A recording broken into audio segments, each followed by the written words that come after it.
മണ്ണോട് ചേർത്ത് ഭസ്മമാക്കിയാൽ മാത്രമേ തനിക്ക് മരണം സാധ്യമാക്കാവൂ എന്ന വനബലം നേടിയ ജടാസുരൻ, അഹന്തയാൽ അന്ധത മൂടിയ ജടാസുരൻ പ്രപഞ്ച വിജയിയായി കഴിഞ്ഞപ്പോൾ അവനിൽ കൈലാസവും സ്വന്തമാക്കണമെന്ന മോഹമുദിച്ചു. ഒപ്പം സർവേശ്വരിയായ പാർവതി ദേവിയെ സ്വന്തമാക്കുവാനും ആഗ്രഹിച്ച് കൈലാസത്തിലെത്തി ഭഗവാനോട് യുദ്ധത്തിനായി പോർവിളിച്ചു. ആയുധമെടുത്ത് പോരാടുവാൻ ജടാസുരൻ ഭഗവാനെ വെല്ലുവിളിച്ചു.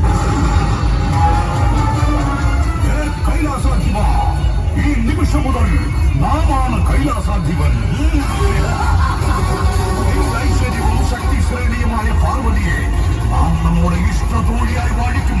അതെ, നമ്മുടെ ഇഷ്ടത്തോഴിയായി നാം വാഴിക്കും.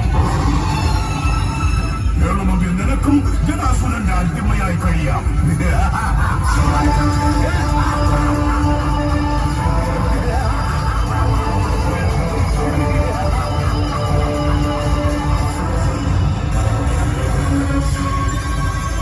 കോപാക്രാന്തനായ ഭഗവാൻ ജടാസുരനെ മോഹാവശേഷനാക്കി മാറ്റി ഭൂമിയിൽ വീഴ്ത്തി.